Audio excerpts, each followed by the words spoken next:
James Gunn's Superman is simply better in almost every aspect than Zack Snyder's DCU character, which Gunn could have handled better. Welcome to Stats In. If you're just joining us, please subscribe and don't forget to turn on notifications bell for more video. Please like, share and subscribe for more. Although Gunn hasn't run a cinematic universe before, the director took his sweet time and methodical approach in creating the DCU flick. Delving into comic books, watching other versions of the character, and telling David Corenswet to shut the F.K. up, Gunn really pulled out all-nighters to nail every character. I had doubted earlier that James Gunn's comedic undertones and use of humor might not work with a character like Superman, but boy, was I wrong. Throughout Gunn's Superman, the humor is peppered, which gives the film a mix of serious emotional moments, with a little cherry on top filled with humor, which got the film its 82% Rotten Tomatoes score.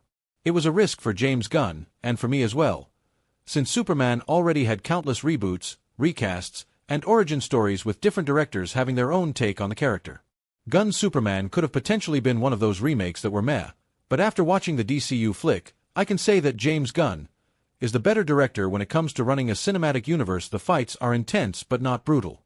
Superman gets beaten up, but not to the extent of Zack Snyder's movies, and yes, there are moments of peace and quiet where the world just feels right. After watching the James Gunn flick, I walked out of the theater with two things on my mind. 1. James Gunn knows what he's doing with the DCU, and I will never doubt his abilities again. 2. The DC Universe needed James Gunn more than Zack Snyder. However, that humor only provides a feeling of hope in a world filled with questions and accusations. The use of songs instead of the grandiose score was a shift in Superman's persona, but somehow, the Peacemaker director made it blend beautifully into the fighting style and cinematic scenes of the movie. Zack Snyder's Man of Steel delved into themes of desperation, the choices of lesser evil, like Superman killing General Zod to save other people, and a very grim tone of the entire narrative. After watching James Gunn's Superman, I realized that Superman was the symbol of hope, and as such, a movie about Superman should give people hope. What Zack Snyder failed to do with Henry Cavill in Man of Steel is exactly what James Gunn did the best with his version of the character. It's not to say that Zack Snyder's DCU movies were bad. I'm a fan of Zack Snyder's Justice League, but it's just that James Gunn understood the character better than Snyder did during his production of Man of Steel. Snyder's movie felt heavy on the emotions and depicted a darker outlook on the world, while Gunn's DCU flick had a serious story to tell. But the director chose to have a positive outlook on life through the eyes of David Corenswet's Clark Kent. I can only imagine that if James Gunn had been handed the keys to the DCU before Zack Snyder, the cinematic universe would have been much better. No disrespect to Snyder, who tried his best to give us a darker and grittier take on Kal-El, but in my opinion, the DCU needed James Gunn more than they needed Zack Snyder. Which one do you think did it better? James Gunn or Zack Snyder? Let us know your thoughts below. Man of Steel was more about the survival of Superman and his fight with General Zod. Superman, on the other hand, was about the character's love for humans and what it meant to belong somewhere. The movie about the symbol of hope actually felt hopeful, rather than a fight for survival where the Man of Steel would get beaten up mercilessly. James Gunn dismissed demands for a blue-gray suited Batman, stating the reverence the character had in pop culture and prioritizing story. Welcome to Stats In. If you're just joining us, please subscribe and don't forget to turn on notifications bell for more video. Please like, share and subscribe for more. Batman fans have been notoriously particular about who plays their favorite hero. He is one of the most popular superheroes in the world, and all live-action iterations have faced some controversy or another.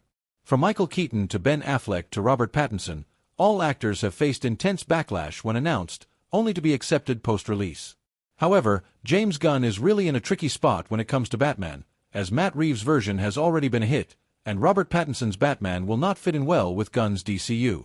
It is currently an Elseworlds project, and the delay in the sequel has also led to a delay in The Brave and the Bold, as the studio does not want two Batmen on screen so close. James Gunn just dismissed fans' demand for a classic Batman with a blue-gray suit in the DCU. He stated that such demands were divisive, with no fan agreeing with the other, and such elements were not a priority for him at the moment, as the co-chief of DC Studios. While Ben Affleck's suit has been the grayest so far, the blue has not been seen in live action. George Clooney's suit was sort of blue. When asked if he would be bringing in the classic comic book accurate Batsuit, Gunn said in the Two Bears One Cave podcast, "None of those things are what's most important to me. What matters is the character, the story, And I think that we have a really, really good story now for what's happening with Batman. There have been no concrete developments regarding Batman, the Brave and the Bold, which is set to be the solo movie on DCU's Batman. However, the Caped Crusader has already made his first appearance, albeit in animated form, in Creature Commandos. There's a religious aspect to so much of this stuff that's very uncomfortable because, should Batman have white eyes? That's a big subject of conversation. And it's like, guys, that's really what matters. But those are the things they care about. Should his utility belt be yellow? Should he have the yellow crest around the bat? All of that sort of stuff. The filmmaker mentioned how he has been asked about the comic-accurate blue-gray suit for the Caped Crusader, but has also received contradictory demands from other fans. Hence, he mentioned, it was not important for him, and that he prioritized story over everything else. Gunn has also been front and center as the co-chief of DC Studios and regularly takes questions from fans. So, fans no doubt have demands for their favorite characters, and Gunn cannot just say he did not listen and did his own thing. Some might say that it is not possible to do Batman without it being gritty, and to them, I say, Adam West's Batman existed. James Gunn said in the podcast that the Batman he fell in love with was the 70s Neil Adams comics that took the character back to his dark and brooding roots after West's version mellowed him down. Reading the sort of early 70s Neil Adams Batman comics that were much darker and grittier. And I was like, oh, I like this Batman. You know, I had seen the sillier Batman. And I'd seen the sillier Batman on TV, and I'm like, oh, this is pretty cool. And it was supernatural Batman, too, which is something we've never seen Batman in, like a sort of supernatural environment. While Gunn may say that he is fond of a supernatural Batman, it is highly unlikely that such an iteration would make it into the DCU, as Superman and Peacemaker have already established the tone of the franchise. We had incredible takes on Batman with Zack Snyder's DCU and Matt Reeves' ultra-realistic The Batman. The DCU's Batman will have to double down and go the absolute Batman way, or fans will have to make do with a lighter Caped Crusader. What do you think James Gunn will do with Batman in the DCU? Comment below. There's a religious aspect to so much of this stuff that's very uncomfortable because, should Batman have white eyes? That's a big subject of conversation. And it's like, guys, that's really what matters. But those are the things they care about. Should his utility belt be yellow? Should he have the yellow crest around the bat? All of that sort of stuff. The filmmaker mentioned how he has been asked about the comic-accurate blue-gray suit for the Caped Crusader, but has also received contradictory demands from other fans. Hence, he mentioned, it was not important for him, and that he prioritized story over everything else. Nielsen's coveted Top 10 Most Watched list has revealed a surprise that fans of K-pop Demon Hunters and Superman are not ready for. Welcome to Stats In.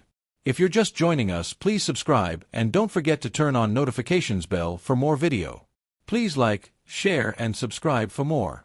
K-pop Demon Hunters has broken a historic number of streaming and music industry records since its release. Here are the most noteworthy